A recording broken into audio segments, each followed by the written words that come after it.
Hi, I'm Brian Mullin, and this is Balls Out Physics, Episode 6, Perspective. This is one of the biggest arguments in the flat Earth versus spherical Earth debate, and it really is all about how we see, or how we perceive our world, the world around us. As I got into this debate over a year ago, a lot of people would say things like, "Why can't I see Mount Everest from California? Without an Earth's curve, I should be able to do that. Why can't I see the Statue of Liberty from the United Kingdom?" Things like that. And people would say there's a curve blocking our view, that's why we can't see those things. But that's not really the case, because we can't see things infinitely far away. And to show an example of this, just take this eraser. This eraser is about 1.5 inches by 3.5 inches. And as I move it away from the camera, you'll see that it gets smaller and smaller and smaller. And eventually it would get so small that it would just disappear from your view. You wouldn't need a curve or something to block it from your view to not be able to see it anymore. And that's how perspective somewhat works when it comes to objects. In the scientific world, engineering world, we don't really talk about how our vision works very much. At least I never did. And I never really thought about it until I got into this debate. And we're born into this world, and we start looking around, start seeing things. It becomes pretty obvious to us how our vision works. It's kind of self-explanatory, really. And we never need a tutorial. It's just, something's close to your eyes. You know it's close, far away. You flinch when things get close to you that look like they could hurt you. It's pretty obvious. But artists, on the other hand, they do talk about perspective, because when drawing three-dimensional scenes in 2 dimensions, perspective is a big deal. And so my fiance let me borrow this children's art book, and here in lesson 77 they've got this shown here in figure B. Here they're trying to illustrate how to draw this old western town. It's shown up all right. How to make the buildings look like they run alongside a road off into the distance out here to the vanishing point. Okay. You can see the horizon's out here, all flat, of course, but that's just how it's drawn. And so perspective has a lot to do with how we perceive this world. And one of the best ways to start visualizing that is to think of looking down a long hallway, or look at a picture of a long hallway, or looking down a long hallway. You'll notice right away that the floor and the ceiling appear to be sloping toward each other, or the floor appears to be sloping up, the ceiling appears to be sloping down, and the walls appear to be sloping toward each other. Now we know the walls are plumb, and the ceiling and the floor are level, or they should be, and yet they all appear to slope towards the center point at the end of the hallway, however long the hallway is. And the corners also appear to follow this apparent slope towards the end of the hallway, but they don't. And something else to think about is that if you look down a long hallway and you crouch and then stand up, and crouch and then stand up, you'll start to notice that the floor in the hallway, the apparent slope of the floor in the hallway, decreases as you crouch and increases as you stand up. And the opposite is true for the ceiling. The apparent slope of the ceiling downward tends to increase as you crouch and decrease as you stand up. The floor appears to slope up, the ceiling appears to slope down. I think that's very important when it comes to the flat Earth debate, because this is how the ocean looks over as it approaches the horizon. When you stand on the beach, for example, and look at the ocean, look out over the ocean, you see the ocean appear to slope up towards the horizon.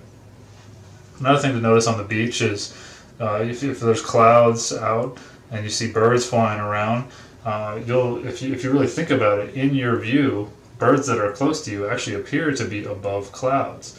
But just because you know how your vision and perspective works, that the birds are actually closer to the earth than the clouds are, but you still tend to see that. Very interesting to talk about how our vision works. It's pretty remarkable, and I think we take it for granted. And so Another thing that's argued in I guess this falls into perspective, is a lot of people say we know the Earth is a globe because when you go up in elevation, you can see farther, and the people claim that that's because we're able to see over the curve. But I think that while that may be true on a globe model, it's also true on a flat Earth model. And that's because of that apparent increase in slope of the floor or the Earth. So assuming the Earth is flat, if you take this level, okay, and I hold this level to you, and try to keep it as level as I can, and look at the bubble, and I move it down, you can see more of the level as it moves down and up. You can see more of the ruler marks on it, and less as it goes up and down. And so on a flat Earth, you'd still be able to see more by going up in the air. So it's not a valid argument to say that the Earth is a globe because of this. I think on both models you'd be able to see farther as you go up in elevation. I think this is a pretty good proof of it. So a few days ago, I was sent a message by someone who has been questioning the heliocentric globe model, and he's what I like to call a closet flat Earth researcher. He's got a technical background, and he basically sent me a message because he's got nobody else to talk to about this because it's taboo to question our world. But he sent me a video. He said he's really doubting the globe model, but the video he sent me was by a YouTube researcher named Red Pill World. And Red Pill World has been using a theodolite, a surveying instrument, to measure angles over long distances and compare that to the angles you would expect to get on a spherical Earth versus a flat Earth. And in one of his videos, he did an experiment between Warren Dunes Park in Michigan and Chicago, basically using the theodolite to measure angles across Lake Michigan, angles from the horizon, from level view to the top of the Sears Tower, or a couple points on the Sears Tower, and the base of the Sears Tower. This is a really good video to analyze in this perspective video, because I think Red Pill World did a really good job. He said he's not a surveyor, but his calculations were pretty good. I spent a whole day going through all the calcs and just thinking about what he had done, and he concluded that the Earth is a sphere, but I don't think he accounted for the sloping effect that you would have on a flat Earth due to perspective. And a theodolite does work off of sight. You have to look through the crosshairs in the theodolite to use it. It's also another instrument used in surveying is called a sight level. It works the same way. It's kind of like the scope on a gun or anything that you look through that has a crosshair. The person's vision has to be used for the device to work. And we all are subject to this law of perspective, this way we see, so it can affect what we're doing. And now typically, survey sight levels are accurate up to about 150 meters. I did a little research on it. I posted an article about this in the link below, or in the description below. And so 150 meters is about 500 feet. And theodolites, I think that the maximum range I saw was about 1,000 meters, which is a kilometer, and that's less than a mile. And the distance from Warren Dunes Park to Chicago is about 53 miles. However, I still think the experiment's good. I don't think we should just throw it out because these devices aren't supposed to be used at those great of distances. For real professional surveying applications, of course, they can't use it. I mean, no surveyor would use it for this. But this is just an experiment to see what happened. And so, you might want to watch this video. I posted the link in the description. Before going any further with this, I'm going to go over some of the basics in this. I may put some clips here and there, but so you may want to pause and then go from there. Alright, so assuming you watched the video.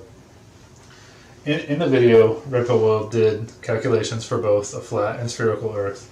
And so if we if we assume without the effects of the sloping effects of perspective on a flat surface of the Earth, of the upward sloping effect, this expected drawing up here is what you would think you would see.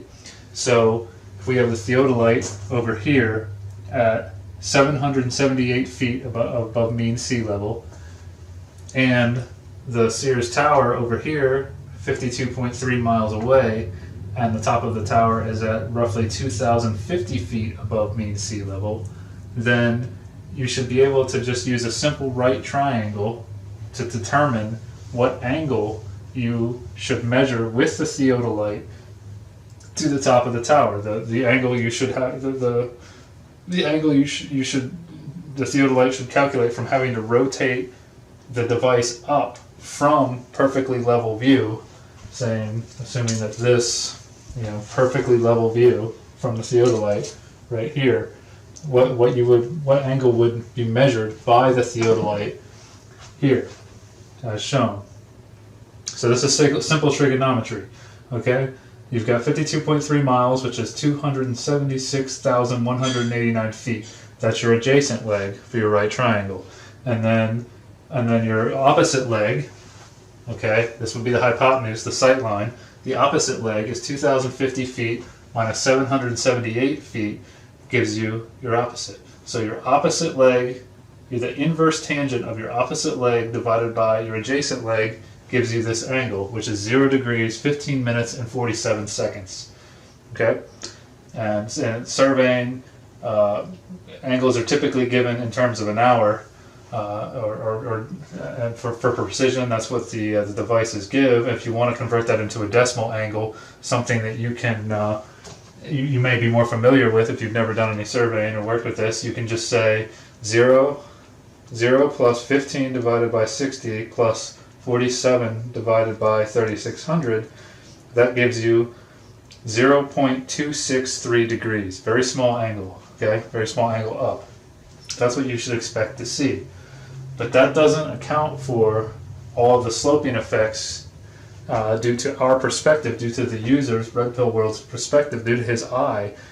And so this is what you would think about if we were looking at this. If we could see the Sears Tower and the theodolite, we would expect to see this. If we were at a distance, if we were perfectly perpendicular to his sight line, or to this distance that was calculated with GPS coordinates, if you watch the video, we would expect to see this. But we would also have our own perspective effects going on here. We would actually see the lake sloping up. But this is just an idea of how to visualize this calculation, how it was done.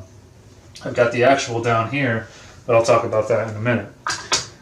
And to give you an idea how the theodolite works, just to give a quick rundown on what he was doing in the video in case it doesn't make sense, is I drew this unit circle here with 90 degrees being straight up.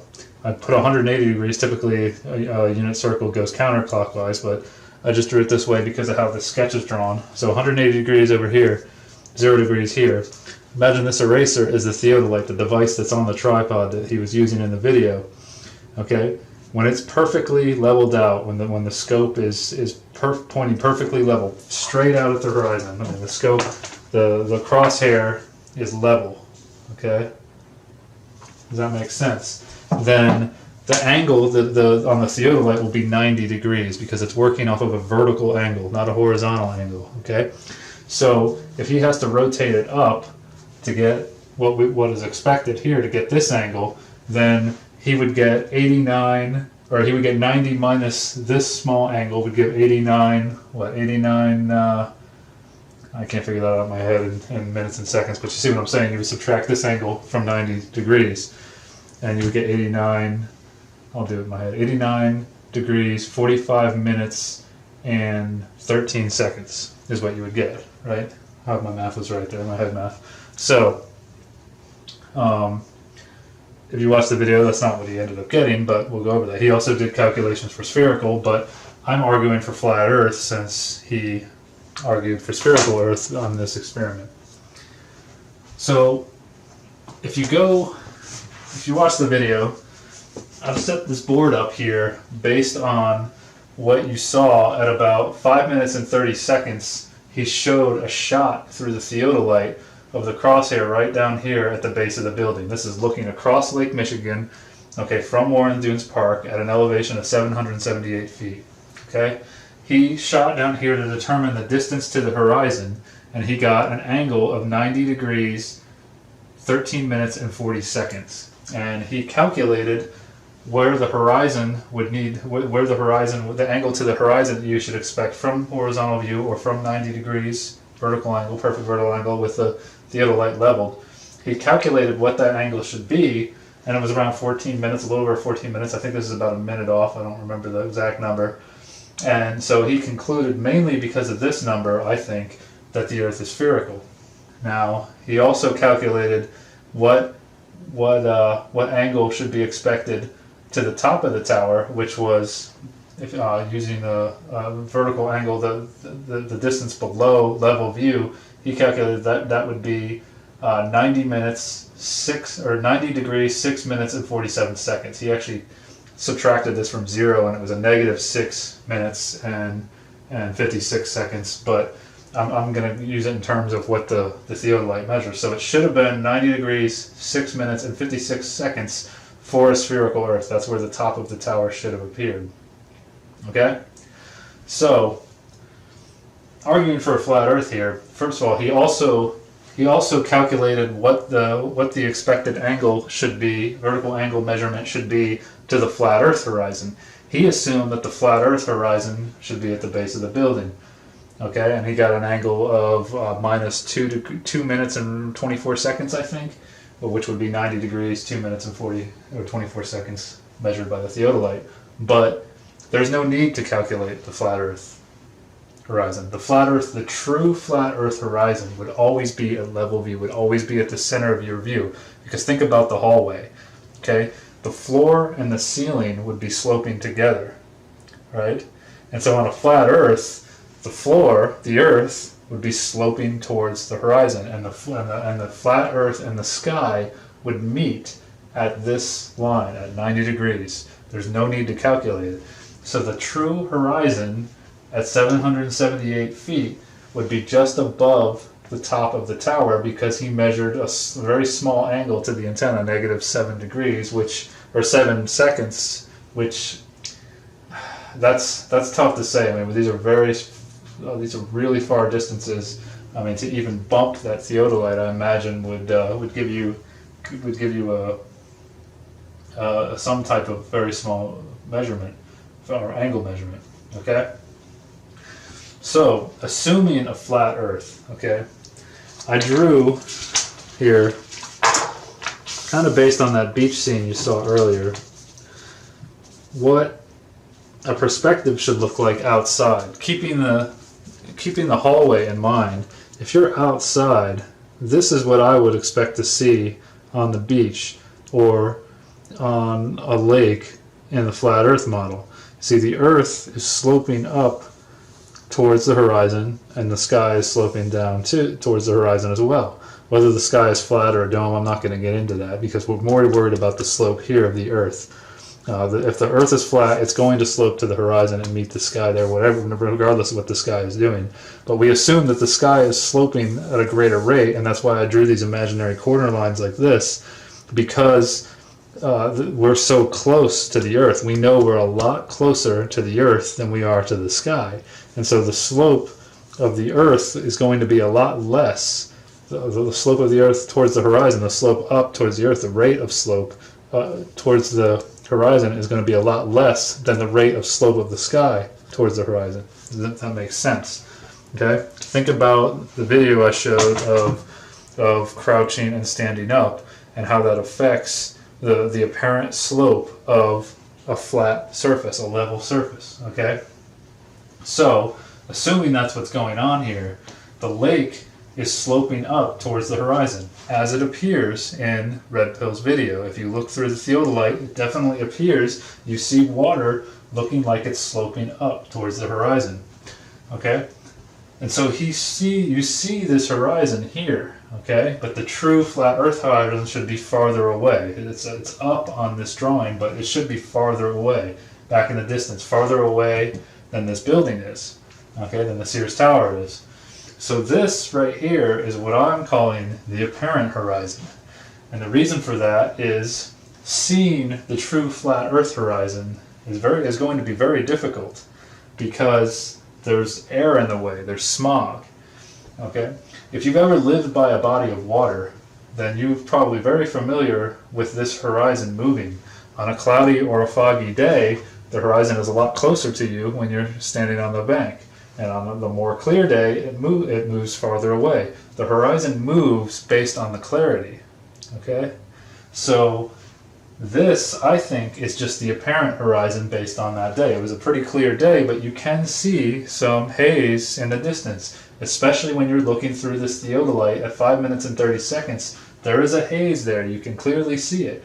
And remember, we're looking at Chicago, one of the biggest cities in the United States, a very busy city with lots of cars, lots of buses, lots of vehicles creating smog.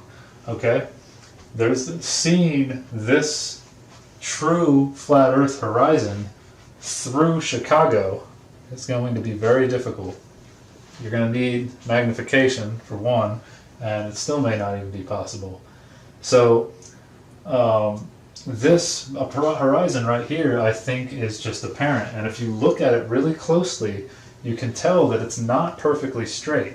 It's a little jagged, and it looks distorted when you really take a look at it. You look at it in the video.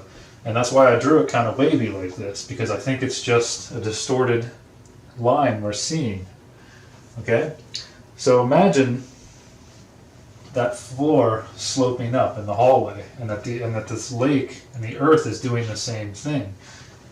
If we get that apparent slope up when we look at a level surface, like we definitely do, then would we get the building kind of sloping towards us? And would that be the reason that we don't see the base of it? Because it's kind of bunched up. Think about looking down that hallway, and as you get lower and lower to the ground, the end of the hallway starts to, because the slope is so low, everything starts to bunch up.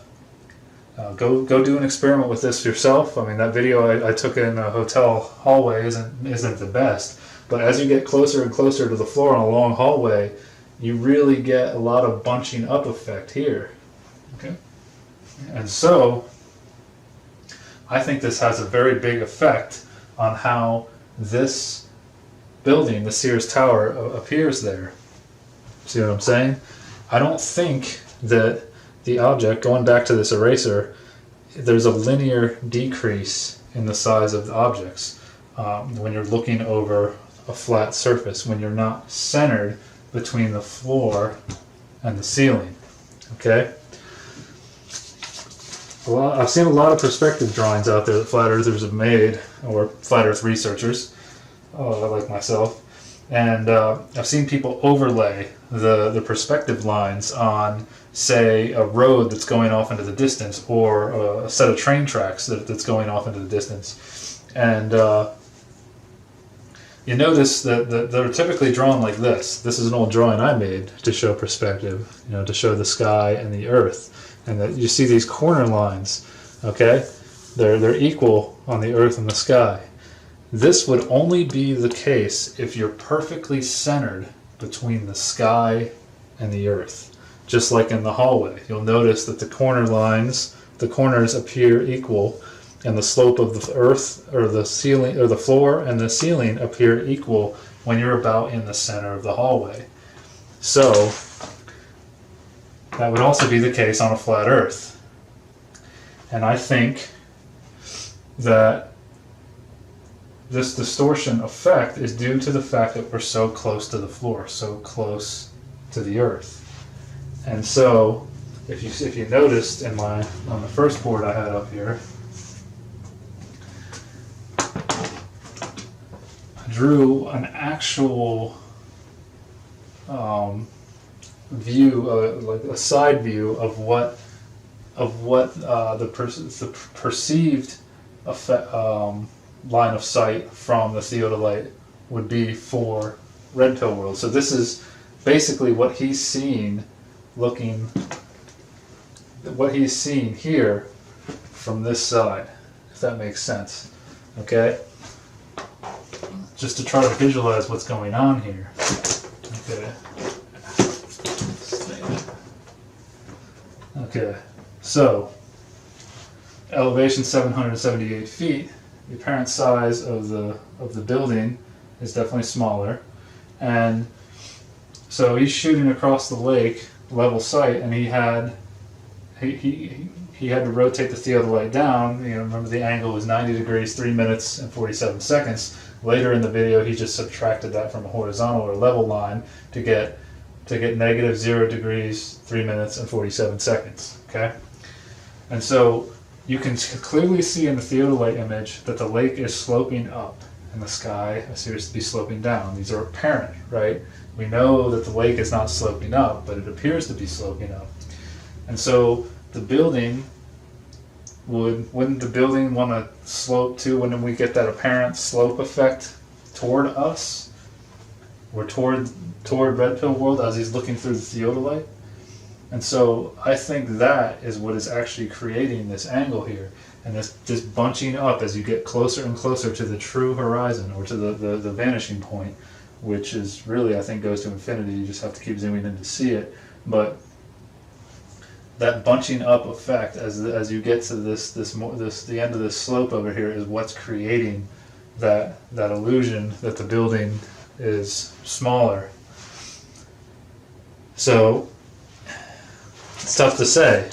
I mean, first of all, this surveying equipment isn't supposed to be used at these distances, but when you think about it, that the water at the beach or at the shore does appear to slope up. And another thing I want to bring up is from the beach in Warren Dunes Park to the shoreline in Chicago, there's a distance of 50 miles. Now, to bring back the infamous curvature chart, at 50 miles, you can see this on here. Let's see if it'll focus. At 50 miles, it's not focusing, but at 50 miles, the drop from one side of the lake to the other would be 1,667 feet, roughly. So, if you've researched flat Earth versus spherical Earth, the debate at all, you would know that the Earth curves roughly 8 inches per mile squared. So the first mile there'd be an 8-inch drop, second mile 32-inch drop. It really starts to take off. And when we look down a hallway, a flat level surface, we see the hallway floor slope up towards the end of the hallway. When we look at this lake, we see it slope up towards the horizon, whether that's the apparent horizon or the true flat Earth horizon, if you're assuming a flat Earth mile. Our eyes are very good at seeing planes. And so to think that we see this plane effect, this apparent sloping up of a plane, when we look at water like this, whether on the beach or on a lake, and that's what we see in a hallway with a level flat surface, I think our eyes would tell us that this is curving down. We would be able to clearly see that. Just my opinion. But I think this is what's happened here. I think this is due to perspective. Being so close to the Earth, the way the Earth slopes, the lower slope of the Earth as compared to the sky, is what is creating this effect, what is making this tower appear like this. And the reason we can see taller things is because they're sticking up off of the floor higher than everything else, even though they appear to be rotated towards us because of how our vision works or how perspective works. So those are my thoughts on this. And I think this is a very good experiment to go over. I think arguing how it would prove flat Earth or spherical Earth is good for debate. However, I think that this also shows that we cannot use line of sight or our eyes to try and prove that the Earth is flat or spherical because of perspective. I mean, perspective has an enormous effect on what we're seeing here. And so I think the only way to really do it is to measure the the curvature or the lack of curvature over a few miles with some type of mechanical line, or force the line, if you've seen my video on that. And a lot of people have been asking me to do that, and I think it really is the only way we can truly get to the bottom of this. However, consider what I said here. Think about how our vision works. Something else I wanted to point out is when you think about that hallway, when you're looking down the hallway and you're seeing all of the walls and the ceiling and the roof slope towards the end of the hallway, right? You're seeing that. But imagine if you could remove one of the walls to your left or right and have an observer perpendicular to the hallway who could see you in the hallway and the end of the hallway. That observer would see the ceiling and the floor parallel to each other, but you see them as sloping towards each other. So we know that would be the case because we know how our vision works at short distances, relatively short distances. So going back to this, our expected versus actual, if we were off in the distance so we could see Red Pill World and its theodolite and the Sears Tower, we would see, we would definitely see that the tower is bigger than him and that the top of the tower is higher up than him. And let's say, imagine we had a ruler, a magic ruler that doesn't weigh anything and is infinitely rigid so it doesn't deflect at all, and it was long enough to sit on the top of the tower and right on top of his theodolite. We would see it angling down just like this expected sightline, wouldn't we? But Red Pill World, would see it like this. He would see it sloping down. Kind of crazy to think about, just like the hallway. Because this would be his view. Assuming a flat Earth, then I think this is a valid depiction of what it would look like on a flat Earth with this sloping effect and how our vision works. So he would see this thing sloping up out of the tower, even though he would see it sloping up towards him, even though it's sloping down. Kind of crazy. But there's a hill in Florida, in Lake Wills, Florida, where apparently if you park your car at the base of the hill, the bottom of the hill, what appears to be the bottom of the hill, and put it in neutral and let your foot off the brake, the car appears like it's rolling uphill. And now the tourist attraction, maybe trap down there, is that there's this gravitational vortex that pulls the car up the hill. But I got my money on, if you put a level on that hill, you'll actually see that it's sloping down, and it's just an illusion due to our perspective. That's something else to keep in mind. So we need to think about how our eyes work and what we're seeing here with this world, and keep going from there. Like I said, not an absolute proof of anything, but I think it's more likely this is what's happening. That this is our true flat horizon here, and these measurements are based on that perspective effect that's occurring, if there's any accuracy at all to these measurements over 52 miles with the surveying equipment. So those are my thoughts. Make up your own mind, and love to discuss this and hopefully keep going with this and some more sub videos. So until next time, peace.